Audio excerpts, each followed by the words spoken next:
నిరుద్యోగ భృతి సో ఎన్నికల ముందు నిరుద్యోగ భృతికి సంబంధించి ఒక క్లారిఫికేషన్ తీసుకొచ్చింది అన్న క్యాంటీన్లతో పాటు నిరుద్యోగ భృతి కూడా మరొక నెల రోజుల్లోనే అమల్లోకి వచ్చే అవకాశం కనిపిస్తోంది. నిరుద్యోగ భృతే కాదు సో నిరుద్యోగ భృతి అందుకునే నిరుద్యోగులకు శిక్షణ కొలువు ఇచ్చే వరకు కూడా ప్రభుత్వం అండగా ఉంటుందంటూ కూడా నిన్న మంత్రివర్గ సమావేశంలో నిర్ణయించారు. ఈ అంశాలకు సంబంధించి ఇవాళ పబ్లిక్ పాయింట్లు చర్చిద్దాం. చర్చలో పాల్గొనడానికి పట్టాభిరామ్ ఉన్నారు, ఏపీ టీడీపీ నుంచి ఆ party spokes person Vijayawada studio నుంచి మనకు లైవ్ లో అందుబాటులో ఉన్నారు.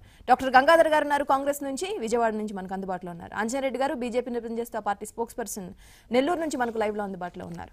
సో పట్టాభిరామ్ గారు, సో ఏం చెప్తారు నిరుద్యోగ భృతికి సంబంధించి? అనేక సార్లు మీ మేనిఫెస్టో అంశం ప్రస్తావనకు వచ్చినప్పుడల్లా నిరుద్యోగ భృతి కోసం ప్రతిపక్షాలు అడుగుతూ ఉండేవి. సో ఇప్పటితో ఆలోటు కూడా తీరిపోయింది అనుకుంటున్నారా? ప్రభుత్వం ఒక ముందడుగా భావిస్తుందా? ఏం చెప్తారు?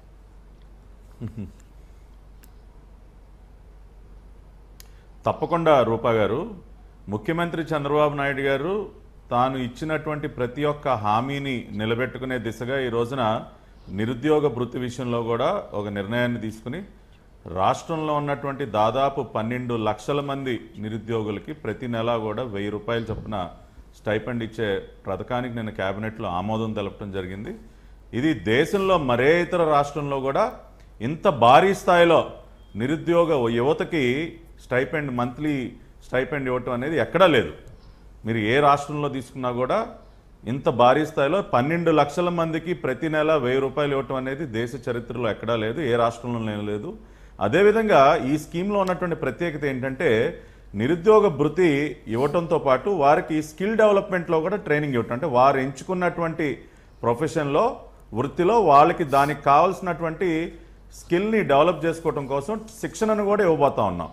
అంతేకాకుండా ఆ శిక్షణ కార్యక్రమం పూర్తయిన తర్వాత వారికి జాబ్ ప్లేస్మెంట్ కూడా ఇచ్చే ప్రక్రియను కూడా మేము దీంతో అనుసంధానం చేయటం జరిగింది. అంటే 3 రకాలుగా ఈ పథకం నిరుద్యోగులకి ఇది లబ్ధి చేకూర్చనుంది. ఒకటి, ప్రతి నెల వారికి స్టైపెండ్ అందుతుంది. రెండవది, వారికి నైపుణ్య శిక్షణ ఇవ్వటం జరుగుతుంది. మూడవది, జాబ్ ప్లేస్మెంట్ కూడా అందించడం జరుగుతుంది. ఆ రకంగా ఇన్ని అంశాలు ఉన్నటువంటి స్కీము ఏ రాష్ట్రంలోనూ కూడా లేదు. మీరు పొరుగునటువంటి తమిళనాడు రాష్ట్రంలో చూసుకుంటే గరిష్టంగా నెలకి 600 రూపాయలు ఇస్తా ఉన్నారు. పశ్చిమ బెంగాల్ లాంటి రాష్ట్రంలో అయితే కేవలం 1,00,000 మందికి మాత్రమే ఇస్తా ఉన్నారు. అదేవిధంగా కేరళ లాంటి రాష్ట్రంలో నెలకి కేవలం 120 రూపాయలు మాత్రమే ఇస్తా ఉన్నారు. కానీ ఎక్కడా కూడా స్కిల్ డెవలప్మెంట్, జాబ్ ప్లేస్మెంట్ కూడా కలిపి పథకాన్ని ఏ రాష్ట్రంలోనూ కూడా ఇంప్లిమెంట్ చేయట్లేదు.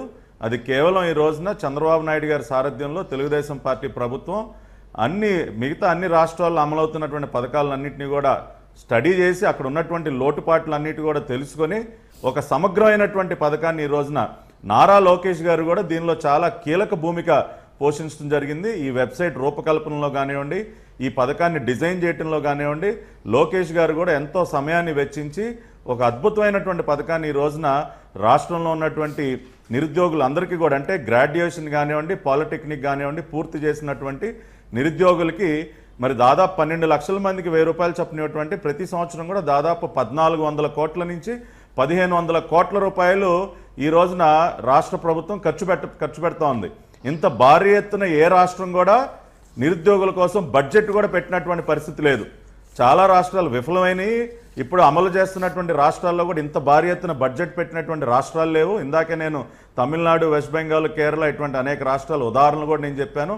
ఆ రకంగా రాష్ట్రం ఆర్థికంగా ఎన్ని కష్టాల్లో ఉన్నప్పటికీ, ఏ రకంగానూ మనకి కేంద్ర ప్రభుత్వం సహకరించినప్పటికీ కూడా ఇచ్చినటువంటి ప్రతి ఒక్క హామీని కూడా చంద్రబాబు నాయుడు గారు ఈ రోజున నిలబెట్టుకుంటూ రాష్ట్ర ప్రజల యొక్క మన్ననలు అందుకుంటా ఉన్నారు. ఆ కోవలోకి వచ్చిందే ఈ రోజున ముఖ్యమంత్రి యువనేస్తం అనే పథకాన్ని నిన్నటితో మేము ప్రారంభించాం. ఎవరైనా కూడా ఆన్లైన్ ద్వారా వారు అప్లై చేసుకోవచ్చు. అప్లై చేసుకున్నటువంటి 15 రోజుల్లోనే వారు ఈ పథకం ద్వారా లబ్ధి పొందొచ్చు. అప్లై చేసుకున్నప్పుడే వారిది యాక్సెప్ట్ అయిందా, రిజెక్ట్ అయిందా కూడా మనకి తెలిసిపోతుంది. ఎందుకంటే ఆధార్తో లింకప్ అయి ఉంటుంది. తక్షణమే వారి అప్లికేషన్ యాక్సెప్ట్ అయిందన్న విషయం కూడా వారు ఆన్లైన్ ద్వారానే, వెబ్సైట్ ద్వారానే తెలుసుకోవచ్చు. ఇంకొక గొప్ప విషయం ఏంటంటే ఈ వెబ్సైట్ని మనం ఎవరైతే ఉద్యోగస్తుల కోసం వెతుకుతా ఉన్న కంపెనీలు ఏవైతే ఉన్నాయో, ఎవరైతే జాబ్స్ ఎంప్లాయ్మెంట్ కోసం వారు కంపెనీస్లో జాబ్స్ కోసం ఎవరైతే వారు వెతుకుతూ ఉంటారో ఆ కంపెనీస్ని కూడా దీనికి మనం అనుసంధానం చేస్తున్నాం. అంటే కంపెనీస్ వారు కూడా తెలుసుకోవచ్చు వారికి కావాల్సినటువంటి గ్రాడ్యుయేట్స్ వారికి అందుబాటులో ఉన్నారా లేదా అన్న విషయం కూడా ఈ వెబ్సైట్ ద్వారా తెలుసుకుని వారిని జాబ్ ఇంటర్వ్యూస్ కి ఆహ్వానించే అవకాశాన్ని కూడా మేము కల్పిస్తా ఉన్నాం.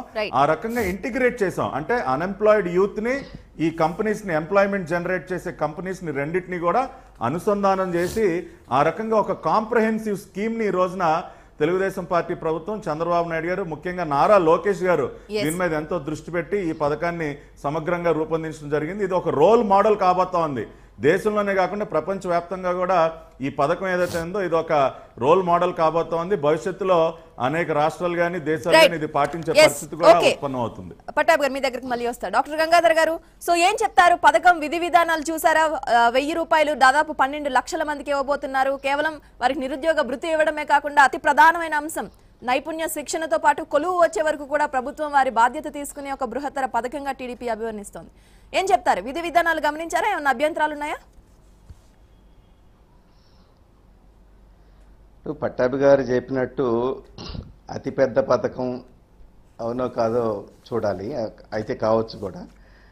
అయితే ప్రపంచంలోనే ఎక్కడా లేనట్టు చేస్తున్నాం అంటున్నారు. అది చాలా దేశాల్లో, ముఖ్యంగా బ్రిటన్లో చాలా మంచి నిరుద్యోగ భృతి పథకం ఉంది. సరే, అవన్నీ పక్కన పెడితే కేవలం ఎన్నికల ముందు తీసుకొస్తున్నటువంటి ఈ పథకం యువతకి మేలు చేసే విధంగా, యువ నేస్తంగా కాకుండా యువ మోసంగా ఉండబోతుందని చెప్పక తప్పటం లేదు. ఎందుకంటే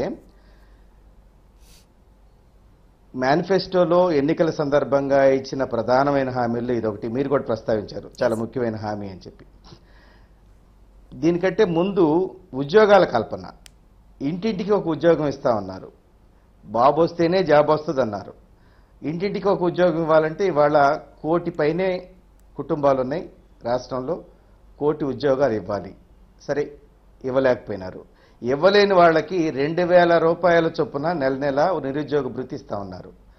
అది 2000ని ఇప్పుడు 1000కి పరిమితం చేశారు, తగ్గించారు. అన్ని పథకాలు, అది రైతు రుణమాఫీ కావచ్చు, డ్వాక్రా మహిళల రుణమాఫీ కావచ్చు, లేకపోతే బడుగు బలహీన వర్గాలకు ఇచ్చేటటువంటి సహకారాలు కావచ్చు, అన్నిటికీ లిమిటేషన్స్ పెట్టి కుంచి కుదించి ఏదో మామ అనిపించడం, తూతు మంత్రంగా అమలు జరపడం అనేది అయితే చూస్తున్నాం. రైతు రుణమాఫీ దగ్గర నుంచి చూస్తున్నాం. ఇప్పుడు కూడా పట్టాభి గారు చెప్పారు దీన్ని ఆధార్కి అనుసంధానం చేస్తామని. మనం 3-4 రోజుల క్రితమే అనుకుంటా పథకాలని ఆధార్కి అనుసంధానం చేయటం ద్వారా ఎంత అనర్థం జరుగుతుందో, ఎంత ప్రజలకి ఇబ్బంది జరుగుతుందో, మేలు జరగకుండా ఇబ్బంది కలుగుతుందో మనం చర్చించాం. సో ఇక్కడ 22 సంవత్సరాల నుంచి 35 సంవత్సరాల వరకు అంటాం, డిగ్రీ పాలిటెక్నిక్ ఉన్న వాళ్ళకి అని అంటాం. 35 సంవత్సరాలని ఏ లెక్క ప్రకారం చేశారండి? నిరుద్యోగులకి ఉద్యోగ వయో పరిమితిని 42 సంవత్సరాలు చేసింది ఈ ప్రభుత్వమే. 2014లో అధికారంలోకి వచ్చినప్పుడు 42 సంవత్సరాలని వయో పరిమితి పెంచిన వాళ్ళు దీనికి 35 సంవత్సరాలు ఎందుకు రిస్ట్రిక్షన్ చేశారు? ఒక పాయింట్. అదే 4 ఏళ్ల పాటు గుర్తురాని పథకం జూన్లో మొన్న చర్చించారు, దీని గురించి ప్రకటించబోతున్నామని చర్చించారు. సరే, నిన్న క్యాబినెట్లో నిర్ణయం తీసుకున్నారు. అక్టోబర్ 12 నుంచో ఎప్పటి నుంచో రిజిస్ట్రేషన్ అంటున్నారు. ఇంకొక 1-2 నెలలో పడుతుంది. మళ్ళీ ఇది ఇంప్లిమెంటేషన్లోకి వచ్చేసరికి 1-2 నెలలో పడుతుంది. అంటే కేవలం ఎలక్షన్లకు ముందు 3 నెలల్లో, 4 నెలల్లో, లేకపోతే 5 నెలల్లో వాళ్ళకి అందుతుంది. 5 సంవత్సరాలు ఇవ్వాల్సినటువంటి నిరుద్యోగ భృతిని, 5 సంవత్సరాలు ఇవ్వాల్సిన సహకారాన్ని 5 నెలలకి పరిమితం చేశారు. ఇది యాక్సెప్టబుల్ కాదు. అలాగే మీ స్మార్ట్ పల్స్ సర్వేలో 38 లక్షల మంది నిరుద్యోగులు ఉన్నారని చెప్పారు. ఇవాళ 12 లక్షలకి ఎందుకు పరిమితం చేశారు దాన్ని? ఇదొకటి చెప్పాలా. పోతే చాలా గొప్పగా స్కిల్ డెవలప్మెంట్ అని చెప్పుకుంటున్నారు. సిఆర్డిఏ పరిధిలో నిరుద్యోగులైన వాటికి భూములు ఇచ్చి, భూములు కోల్పోయి, భూములు ఇవ్వటం ద్వారా అక్కడ ఉన్నటువంటి జీవన భృతి కోల్పోయినటువంటి, ఉపాధి అవకాశాలు కోల్పోయినటువంటి రైతు కూలీ యువతకి అవకాశాలు కల్పించడం కోసం స్కిల్ డెవలప్మెంట్ అన్నారు. అది ఎంత అధ్వానంగా జరుగుతుందో మీడియాలోనే అనేక కథనాలు వచ్చింది. ఇవాళ నేను ప్రధానంగా ప్రశ్నించదలుచుకుంది ఏంటంటే, ఒకటి, ప్రభుత్వ రంగంలో 2 లక్షల ఉద్యోగాలపైనే, ప్రభుత్వ ఉద్యోగాలు 2 లక్షల పైనే ఖాళీగా ఉన్నాయి, 2 లక్షల పైన ఖాళీ ఉన్నాయి. వాటిని ఎందుకు ఫిలప్ చేయట్లేదు? చంద్రబాబు నాయుడు గారికి చాలా పెద్ద మోజు ఏంటంటే అవుట్ సోర్సింగ్, కాంట్రాక్ట్ జాబులండి. ప్రైవేటీకరణకి ఎక్కువ సుముఖమైన. అవుట్ సోర్సింగ్ కాంట్రాక్ట్ జాబులు అంటారు. ఆ అవుట్ సోర్సింగ్ కాంట్రాక్ట్ జాబుల వ్యవహారం కూడా చాలా అస్తవ్యస్తంగా నడుస్తుంది. అవుట్ సోర్సింగ్ కాంట్రాక్ట్ జాబులు కొన్నిటిని గోపాల్ మిత్ర లాంటి వీటిని దాదాపు 45,000 ఉద్యోగాలని తొలగించారు అధికారంలోకి వచ్చిన తర్వాత. 2 లక్షల ఉద్యోగాలు చాలా డిపార్ట్మెంట్స్ లో, ముఖ్యంగా వైద్య రంగంలో డాక్టర్ల కొరతే ఉంది. అసిస్టెంట్ ప్రొఫెసర్ల పోస్టులు దాదాపు 50% అబౌవ్ ఖాళీగా ఉన్నాయి. ఆ కారణంగా హాస్పిటల్స్ లో సరైనటువంటి వైద్యం అందనటువంటి పరిస్థితి, ఆ మెడికల్ కాలేజీలు సీట్లు కూడా కోల్పోయేటటువంటి పరిస్థితి, స్టాఫ్ లేకపోవటం వల్ల, హ్యూమన్ రిసోర్సెస్ లేకపోవటం వల్ల, ఇది ఉద్యోగాల కల్పన కోసం ఈ ప్రభుత్వానికి ప్రయారిటీస్ రాంగ్ గా ఉన్నాయి. ప్రాధాన్యాలు రాంగ్ గా ఉండటం వల్ల కేవలం ప్రచార కండూతి, అట్లాగే ప్రచారార్భాటాలు, దీక్షల పేరుతోటి, ఈవెంట్ల పేరుతోటి సొమ్ము వృధా చేయటం, అప్పు తీసుకొచ్చిన సొమ్ము కూడా వృధా చేయటం. 150,000 కోట్ల రూపాయలు అప్పు తీసుకొచ్చారు. ఏం చేశారో తెలియదు. కేంద్రం నుంచి రావాల్సిన నిధులు రాబట్టుకోవడం ఫెయిల్ అయినారు. 4 సంవత్సరాలుండి కేంద్రం థర్టీ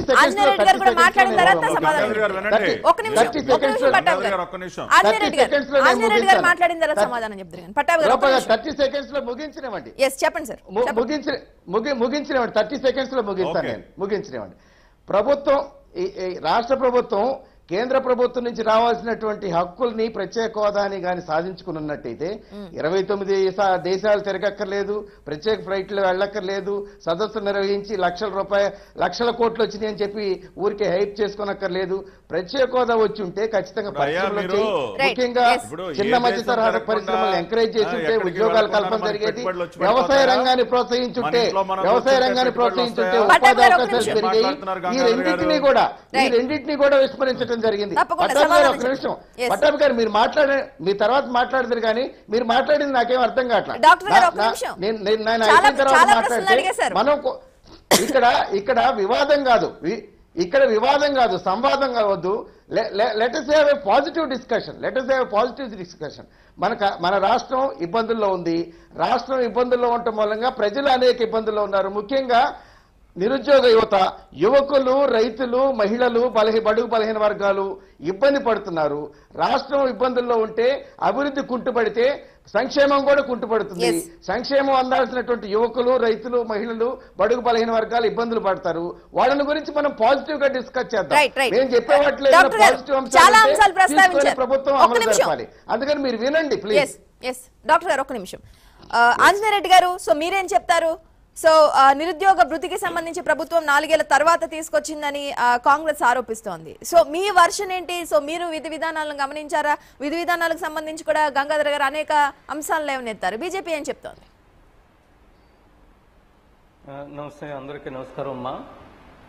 ఆలస్యంగానైనా ఈ రాష్ట్రంలో ఉండే లక్షలాది మంది నిరుద్యోగులకి నిరుద్యోగ భృతి ప్రకటించడం మనందరం కూడా స్వాగతించాలి. కానీ దాని విధి విధానాలు లేదా ఎంతమందికి నిరుద్యోగులు ఈ రాష్ట్రంలో కేవలం 12 లక్షల మందే కాదు. ఈరోజు రాష్ట్ర ప్రభుత్వం, తెలుగుదేశం పార్టీ ఒకవైపు కేంద్ర ప్రభుత్వం మీద వాళ్ళు ఇచ్చిన కేంద్ర ప్రభుత్వం విభజన చట్టంలో 10 సంవత్సరాల లోపల సాధ్యాసాధ్యాలు పరిశీలించి మీరు చట్టంలో ఇచ్చిన అనేక అంశాలను మీరు అమలు జరపాలని చెప్పినప్పటికీ కూడా కేంద్ర ప్రభుత్వం మీద చాలా తీవ్రంగా విమర్శలు చేస్తుంటారు. ఈ తెలుగుదేశం ప్రభుత్వం మేనిఫెస్టోలో ఏం చెప్పింది? మేము వచ్చిన వెంటనే ఈ రాష్ట్రంలో లక్షలాది మంది నిరుద్యోగ యువతులకి నిరుద్యోగ భృతి కల్పిస్తామని చెప్పింది. 4 సంవత్సరాలు అయిపోయింది. ఇంకా 6 నెలల లోపల ఎన్నికల వాతావరణం వచ్చింది. ఈ ఎన్నికల సందర్భంగా అనేక కార్యక్రమాలు మళ్ళా తిరిగి ఏ విధంగా అయినా సరే బై హుక్ అండ్ క్రూక్ తిరిగి అధికారానికి రావాలనే ఉద్దేశంతో చాలా కార్యక్రమాలు 20,000 ఉద్యోగాలు ఇస్తా ఉంటున్నారు 6 నెలల ముందు. అదేవిధంగా 12,20,000 మందికి నిరుద్యోగ భృతి అని చెప్తున్నారు 6 నెలల ముందు. ఏదేమైనప్పటికీ కూడా మనందరం కూడా స్వాగతిద్దాం. 12 లక్షల మందే కాదు, ఈ రాష్ట్రంలో అనేక మంది, నా లెక్క ప్రకారం సుమారు 50 లక్షల మంది అర్హులైన నిరుద్యోగులు ఉన్నారు. వాళ్ళందరినీ కూడా పరిగణలోకి తీసుకొని వాళ్ళందరికీ నిరుద్యోగ భృతి ఇచ్చుంటే అందరం కూడా సంతోషించేవాళ్ళం.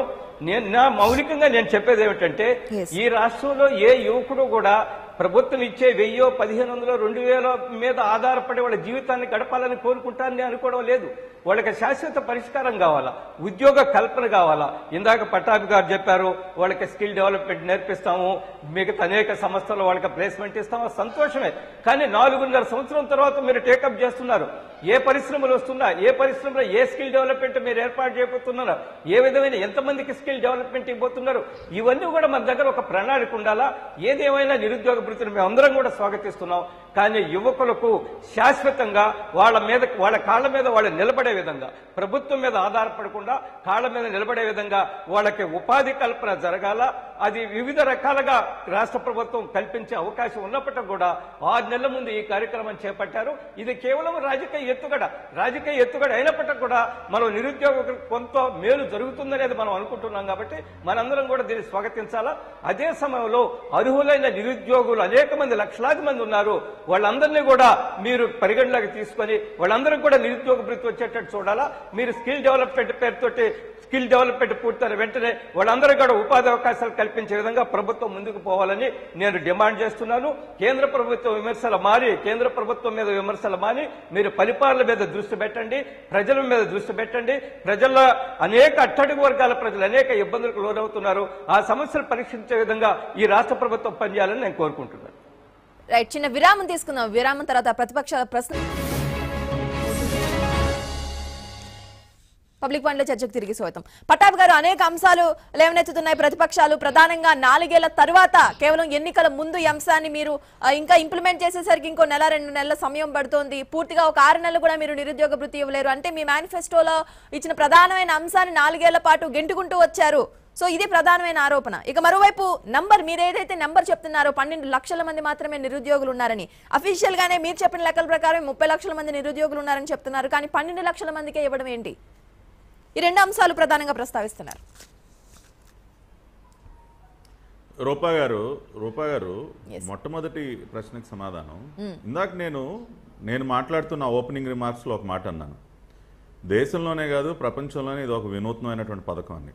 అనేక దేశాల్లో అన్ఎంప్లాయిడ్ యూత్కి మంత్లీ స్టైపెండ్ ఇస్తా ఉన్నా కూడా దాన్ని స్కిల్ డెవలప్మెంట్తో జాబ్ ప్లేస్మెంట్ ఇంటిగ్రేట్ చేయటం అనేది ఒక వినూత్నమైనటువంటి విషయం. దీనిలో ఇప్పుడు మేము కేవలం ఏదో నెలకు ఒక 1000 రూపాయలు లేదా 1500 ఏదో ఇచ్చేసి చేతులు దులుపుకోవట్లేదు ఇక్కడ రాష్ట్ర ప్రభుత్వం. అక్కడితో తన బాధ్యత పూర్తయిందని భావించట్లేదు రాష్ట్ర ప్రభుత్వం. వారికి ప్రతి నెల 1000 రూపాయలు స్టైపెండ్ ఇవ్వడంతో పాటుగా వారికి స్కిల్ డెవలప్మెంట్, వారు ఎంచుకున్నటువంటి వృత్తిలో, వారికి ఇంట్రెస్ట్ ఉన్నటువంటి ప్రొఫెషన్లో వారికి ఉచితంగా స్కిల్ డెవలప్మెంట్ ఇస్తున్నాం. స్కిల్ డెవలప్మెంట్ పూర్తి చేసిన తర్వాత వారికి ప్లేస్మెంట్ కూడా మేము ప్రొవైడ్ చేస్తూ ఉన్నాం. దానికి మేము అనేక కంపెనీస్తో మేము టైఅప్ ఏర్పాటు చేసుకుని ఒక వెబ్సైట్ని క్రియేట్ చేసి ప్రైవేట్ కంపెనీస్ కానీ ఇతర కంపెనీలు కానివ్వండి వాళ్ళకి కావాల్సినటువంటి మ్యాన్ పవర్ ఐడెంటిఫై చేసుకోవడానికి వాళ్ళతో కూడా ఇంటిగ్రేట్ చేసి, అంటే కంపెనీస్ వారు కూడా ఈ వెబ్సైట్ ద్వారా తెలుసుకోవచ్చు వారికి కావాల్సినటువంటి మ్యాన్ పవర్ ఎంతమంది అందుబాటులో ఉన్నారు, ఏ ప్రాంతాల్లో ఉన్నారన్న విషయాలు కూడా తెలుసుకుని వారికి ఉద్యోగాలు కల్పించే అవకాశాన్ని మేము కంపెనీలకు కూడా అందిస్తాం. ఆ రకంగా టోటల్లీ ఇంటిగ్రేటెడ్ స్కీమ్ ఇది. ఇటువంటి ఒక స్కీమ్ని తయారు చేయాలంటే పూర్తిగా దీన్ని అధ్యయనం చేయాల్సినటువంటి అవసరం ఉంది. ఏదో ఆదరాబాదరాగా లోపభూయిష్టంగా స్కీమును ప్రవేశపెట్టి దాని లక్ష్యం నెరవేరకుండా ఉండే కంటే దీన్ని పూర్తిగా అధ్యయనం చేయటం కోసమే కొంత సమయం తీసుకున్న మాట వాస్తవం. ఈ రోజున సమయం తీసుకున్నాం కాబట్టే ఇంత మంచి స్కీమ్ని మేము ముందుకు తీసుకురాగలిగాం. అనేక రాష్ట్రాల్లో ఏ రకంగా ఇది అమలు జరుగుతూ ఉంది, అక్కడ ఏ రకమైనటువంటి ఇబ్బందులు అక్కడ నిరుద్యోగులు ఎదుర్కొంటా ఉన్నారు, అక్కడ ఉన్నటువంటి లోపాలు ఏంటి, ఇతర దేశాల్లో ఏ రకంగా జరుగుతోంది, ఇవన్నీ కూడా పూర్తిగా సమగ్రంగా వీటిని స్టడీ చేసి ఈ రోజున ఈ స్కీమ్ని ప్రవేశపెట్టాం. అందుకనే కొంత సమయం తీసుకున్నాం. ఇందాక నేను చెప్పినట్టు లోకేష్ గారు దీని మీద ఎంతో సమయాన్ని వెచ్చించి స్టడీ చేశాం కాబట్టి ఈ రోజున ఇంత మంచి స్కీమ్ని స్టైపెండ్తో పాటుగా స్కిల్ డెవలప్మెంట్ని జాబ్ ప్లేస్మెంట్ని కూడా ఇంటిగ్రేట్ చేసి ఈ స్కీమ్ని తీసుకురాగలిగాం. ఇంకొక విషయం నేను చెప్తా ఉన్నాను. ఈ రోజున ఇందాక మా సోదరులు ఆంజనేయ రెడ్డి గారు మాట్లాడుతూ ఉన్నారు. నేను ఒక ఉదాహరణ చెప్తాను. గుజరాత్ రాష్ట్రంలో వారికి ప్రతిదానికి role model Gujarat. Bharatiya Janata party ఏది మాట్లాడినా గుజరాత్ గురించి మాట్లాడుతూ ఉంటుంది. గుజరాత్ రాష్ట్రంలో ఈ రోజుకి కూడా దాదాపు 30 లక్షల పైబడి నిరుద్యోగులు ఉంటే వాళ్ళు అక్కడ ఉన్నటువంటి ముఖ్యమంత్రి విజయ్ రూపానీ ఈ రోజున కేవలం 1,00,000 మందికి ఈ రోజున నేను స్టైపెండ్ ఇస్తానని ఒక పథకాన్ని ముందుకు తీసుకురావడం జరిగింది. అంటే 30 లక్షల్లో 1,00,000 మందికి ఇవ్వటం అది ఒక గొప్ప విషయంగా భావిస్తా ఉన్నారా? భారతీయ జనతా పార్టీ నాయకులు. కాబట్టి ఈ రోజున మేము 12 లక్షల మందికి ఇస్తా ఉన్నామంటే మీరు హర్షించాలి. మీరు 30 లక్షలు ఉన్నటువంటి గుజరాత్ నిరుద్యోగులు ఉన్నటువంటి గుజరాత్లో కేవలం 1,00,000 మందికి ఈ రోజున పథకాన్ని ప్రవేశపెట్టారు. ఆ విషయాన్ని కూడా మీరు గుర్తుపెట్టుకోవాలి. అదేవిధంగా ఇందాక గంగాధర్ గారు మాట్లాడుతూ ఆధార్ లింకేజ్తో అవసరం ఏంటి అన్నారు. దీనికి ఈ రోజున మేము ఆన్లైన్ విధానంలో ఈ అప్లికేషన్ ప్రాసెస్ అంతా ముందుకు తీసుకెళ్తా ఉన్నాం. ప్రజా సాధికారిత సర్వే ఏదైతే చేసామో దాని ద్వారా చాలా సమాచారం ఈ రోజున రాష్ట్ర ప్రభుత్వం దగ్గర ఉంది. ఇప్పుడు ఒకసారి అప్లై చేసిన తర్వాత అది ఆమోదం పొందిందా లేదా అన్న విషయాన్ని తక్షణమే తెలియజేయాలన్న ఒక ఆలోచనతో మేము ఆధార్ నంబర్తో కూడా లింకప్ చేస్తూ ఉన్నాం. ఎందుకంటే అలా లింకప్ చేసినప్పుడు ఇమ్మీడియట్గా మా దగ్గర ఉన్నటువంటి డేటాతో దాన్ని మ్యాచ్ చేసే అవకాశం ఉంటుంది. ఈ రోజున ఎవరైనా ఒక నిరుద్యోగుడు అప్లికేషన్ ఇచ్చి ఒక 10 సార్లు మళ్ళీ కార్యాలయాల చుట్టూ తిరిగే ఇబ్బంది లేకుండా ఉండటం కోసం, ఎందుకంటే అప్లికేషన్ ఇచ్చిన తర్వాత ఎంతో ఆశతో ఎదురు చూస్తూ ఉంటారు మా అప్లికేషన్ ఆమోదం పొందిందా లేదా అన్న విషయం తెలుసుకోవడానికి. అటువంటి ఇబ్బంది లేకుండా ఉండటం కోసం మా దగ్గర ఉన్నటువంటి సమాచారాన్ని మేము తక్షణమే వెరిఫై చేసుకోవడానికి ఈ ఆధార్ నంబర్ అనేది ఉపయోగపడుతుంది. కాబట్టి మేము ఈ రోజున ఆధార్ నంబర్తో లింకప్ చేస్తూ ఉన్నాం. ఆ రకంగా మా దగ్గర ఉన్నటువంటి సమాచారంతో మేము మ్యాచ్ చేసుకుని తక్షణమే అప్లై చేసిన వెంటనే వారి అప్లికేషన్ ఆమోదం పొందిందా లేదా అన్న విషయాన్ని కూడా ఈ రోజున మేము తెలియజేయబోతా ఉన్నాం. ఇది కూడా ఒక చాలా గొప్ప విషయం. కాబట్టి ఆ రకంగా ఆమోదం పొందినటువంటి 15 రోజుల్లోనే మేము ఈ నిరుద్యోగ వృత్తిని కూడా మేము అందించే అవకాశం కలుగుతుంది. ఆ రకంగా పూర్తి ట్రాన్స్పరెంట్ విధానంలో మేము ఈ పథకాన్ని రూపొందించాము. ఈ పథకంలో ఉన్నటువంటి ఎప్పటికే నేను ఉన్నటువంటి సౌకర్యాలన్నీ కూడా నేను వివరంగా చెప్పడం కూడా జరిగింది. ఇవన్నీ అధ్యయనం చేయడం కోసమే కొంత సమయం తీసుకున్న మాట వాస్తవం. సమయం తీసుకున్నాం కాబట్టి ఈ రోజున ఒక మంచి పథకాన్ని రాష్ట్రంలో ఉన్నటువంటి దాదాపు 12 లక్షల మంది నిరుద్యోగులకి దాదాపు 1,500 కోట్ల రూపాయల బడ్జెట్. ఇంత బడ్జెట్ కూడా ఏ రాష్ట్రం కూడా ఇప్పటి వరకు పొందుపరచలేదండి. మీరు హర్యానా రాష్ట్రంలో కూడా ఈ రోజున భారతీయ జనతా పార్టీ ప్రభుత్వం అధికారంలో ఉంది. అక్కడ ఈ రోజున కేవలం వాళ్ళు పోస్ట్ గ్రాడ్యుయేట్స్ కి మాత్రమే మేము నిరుద్యోగ భృతి ఇస్తామని చెప్తా ఉన్నారు. కనీసం గ్రాడ్యుయేట్స్ కూడా ఇవ్వట్లేదు. ఆ రకంగా అనేక రాష్ట్రాల్లో కేవలం చాలా తక్కువ బడ్జెట్తో ఏదో చేశామని మమా అనిపించుకునే విధంగా ఇది చేస్తా ఉన్నారు. కానీ ఆంధ్ర రాష్ట్రంలో ఈ రోజున మేము ప్రవేశపెట్టిన విధంగా ఏ రకమైనటువంటి సమగ్రమైనటువంటి పాలసీని ఈ రోజున ప్రవేశపెట్టలేదు. ఆ ఘనత కేవలం చంద్రబాబు నాయుడు గారికి, నారా లోకేష్ గారికి దక్కుతుంది. రైట్ సమాధానం దొరికిందా డాక్టర్ గారు? సో ఏం చెప్తారు? లోపభూయిష్టంగా లేకుండా సో ఏదో నిరుద్యోగ వృత్తి అంటే 1000 రూపాయలు 1500 ఇచ్చి చేతులు దులుపుకోవడం కాకుండా నెక్స్ట్ ఏంటి? సో వారికి భరోసా, వారి ఉద్యోగం వచ్చే వరకు ప్రభుత్వం వారికి భరోసా ఇస్తుంది. అందులో భాగంగానే జాబ్ పోర్టల్ ని అనుసంధానించడం జరిగింది. ఇంకా ఏమైనా కంపెనీలు వారికి ఉద్యోగుల కోసం వెతుకుతూ ఉంటే ఈ నిరుద్యోగ వృత్తి నంబర్స్ ఏమైతే ఉన్నాయి 12 లక్షల మంది వాళ్ళకి సంబంధించిన ఫిగర్స్ అన్ని కూడా ఆ కంపెనీలన్నిటికీ కూడా అందుబాటులో ఉంచడం, ఇలా అనేక రకాలైన వాటిని అందులో ఉంచడం వల్ల ఇంత సమయం పట్టింది అంటున్నారు. ఏం చెప్తారు?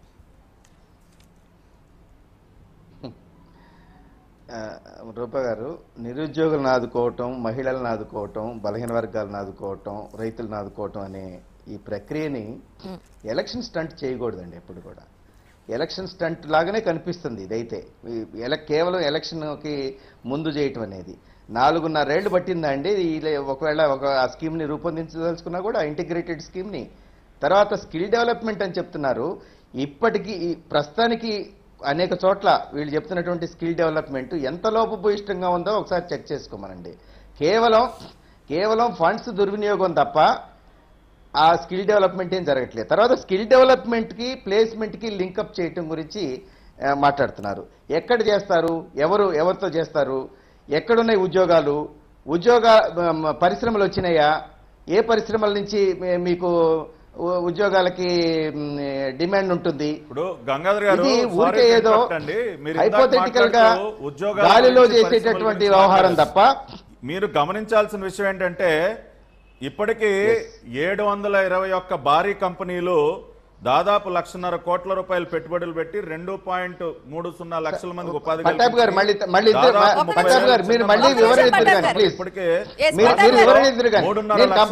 ఇప్పటికే ఉద్యోగ దాకా కూడా అడిగారు ఆ ప్రశ్న.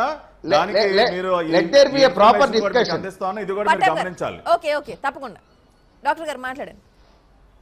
మీరు I'm just answering what you have raised. నా ఫస్ట్ పాయింట్ ఏంటంటే ఓకే పరిశ్రమల ద్వారా వస్తున్నాయని చెప్తున్నారు. అది ఎంత ట్రాన్స్పరెంట్ గా ఉంది, ఎంత హైప్ ఉంది దాంట్లో. అనేది ఎంత నిజం ఉందనేది అది తెలుసుకుందాం, ప్రజలు తెలుసుకుంటారు. అయితే నా ఫస్ట్ పాయింట్ ఏంటంటే, ఫస్ట్ అబ్జెక్షన్ ఏంటంటే, ప్రభుత్వ ఉద్యోగాలు 2 లక్షల పైనే ఖాళీగా ఉన్నాయి. ఇప్పుడు అవి ఎందుకు ఫిలప్ చేయలేదు? పార్లమెంట్ లో గవర్నమెంట్ చేయాలి కదా. మీరు పార్లమెంట్ లో కేంద్ర మంత్రి వైఎస్ఆర్ కాంగ్రెస్ పార్టీ పట్టాభి గారు మళ్ళీ మాట్లాడుతురు కానీ ప్లీజ్, మళ్ళీ మాట్లాడుతురు కానండి, మళ్ళీ మాట్లాడుతురు కానీ. కాబట్టి పట్టాభి గారు హైప్ లేదు. రైట్, ఎస్, ఒక నిమిషం. కాదు పట్టాభి గారు, కేంద్ర మంత్రులు మాట్లాడుతున్న వాటన్నిటికీ మీరు సర్టిఫికెట్ ఇస్తే చాలా ప్రమాదం ఉంటుంది. కొంచెం అది గమనించండి. కేంద్ర మంత్రులు, వాళ్ళ అధికార ప్రతినిధులు, వాళ్ళు సుప్రీంకోర్టులో వేస్తున్నటువంటి అఫిడవిట్లని మీరు సమర్థిస్తే చాలా ప్రమాదం ఉంటుంది. ఆ ప్రమాదాన్ని గమనించి మాట్లాడండి దయచేసి. ఇక్కడ నేను అనేది ఏంటంటే 2014 విభజన తర్వాత విభజన 2014 విభజన తర్వాత కమల్నాథన్ కమిటీయే చెప్పింది కదా, 1,30,000 ఉద్యోగాలు ఆంధ్రప్రదేశ్లో ఖాళీగా ఉన్నాయని చెప్పిన మాట వాస్తవమా కాదా? ఆ తర్వాత కూడా అనేక ఖాళీలు వచ్చినాయి. ఇప్పుడు అది 2 లక్షలు దాటిపోయింది. 2 లక్షల ప్రభుత్వ ఉద్యోగాలని మీరు ఫిలప్ చేయకుండా, ఫిలప్ చేస్తుంటే అదంతా కూడా రెవెన్యూ లోటు కింద వాళ్ళకి ఇచ్చేటటువంటి శాలరీస్ని, వాళ్ళకి ఇచ్చేటటువంటి ప్రతిఫలాన్ని రెవెన్యూ లోటు కింద మనం డిమాండ్ చేసే అవకాశం కూడా ఉంది కదా కేంద్రం నుంచి. ఈ 2 లక్షల ఉద్యోగాలని ఫిలప్ చేయటానికి మీకెవరు అడ్డొచ్చారు? ఏ కేంద్రం అడ్డొచ్చింది? ఏ ప్రతిపక్షాలు అడ్డొచ్చింది? మీకేం అడ్డు లేదు. ముందు అది చేయకుండా, మన చేతుల్లో ఉన్న దాన్ని చేయకుండా ఎక్కడ మబ్బుల్లో నీళ్లు చూపిస్తారేంటి? మబ్బుల్లో నీళ్లు చూపించొద్దండి, మబ్బుల్లో నీళ్లు చూపించొద్దు. తర్వాత ఇంకోటి ఏంటంటే, మీరు పరిశ్రమలు వస్తున్నాయని ఒక పక్కన చెప్తున్నారు, మన తలసరి ఆదాయం పెరిగిపోయిందని చెప్తున్నారు, తర్వాత మన జీడిపి రేట్ పెరిగిపోయిందని చెప్తున్నారు. ఇవన్నీ చూపించి మేము ఎందుకు ప్రత్యేక హోదా ఇవ్వాలని చెప్పి కేంద్రం మాట్లాడుతూ ఉంది. కేంద్ర ప్రతినిధులు వాళ్ళు అవాకులు చవాకులు మాట్లాడుతున్నారు. 10.5% జీడిపి గ్రోత్ రేట్ ఉన్నటువంటి రాష్ట్రానికి ప్రత్యేక హోదా ఎందుకని మాట్లాడుతున్నారు.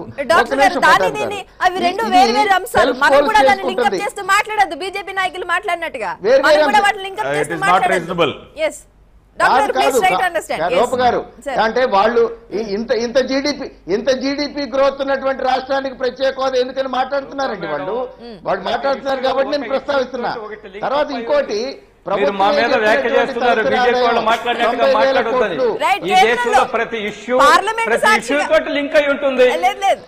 అదే కదా మరి రాష్ట్ర ప్రభుత్వాల మధ్య సంబంధాలు ఉంటాయి. ప్రతి అంశం మీకు సంబంధం లేకుండా ఏది ఉండదు. ప్రతి ఇష్యూ లింక్ అయి ఉంటుంది. రూప గారు లెట్ మీ కంప్లీట్ ప్లీజ్. నేను ఒక్క నిమిషంలో కంప్లీట్ చేస్తాను. ఒక్క నిమిషం ఆంజనేయ రెడ్డి గారు, ఒక్క నిమిషం.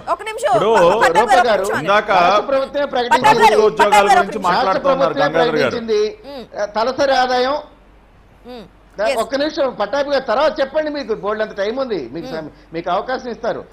తలసరి ఆదాయం 93,000 అని చెప్పారు. 93,000 నిరుద్యోగులకి ఇచ్చేటటువంటి 1,000 రూపాయలు. ఒక్క నిమిషం అండి ప్లీజ్, ఒక్క నిమిషం. నిరుద్యోగులకి ఇచ్చేటటువంటి నెలసరి ఆదాయం, నెలసరి నిరుద్యోగ భృతి 1,000 రూపాయలు, సంవత్సరానికి 12,000. 93,000ని 12,000ని కంపేర్ చేయండి. ఎక్కడన్నా సంబంధం ఉందా? అంటే సగటు తలసరి ఆదాయం కంటే ఎంతో దిగువన మీరిస్తూ అది అవమానించటం కాదా నిరుద్యోగుల్ని? నిజమే, రాష్ట్రం ఇబ్బందుల్లో ఉంది,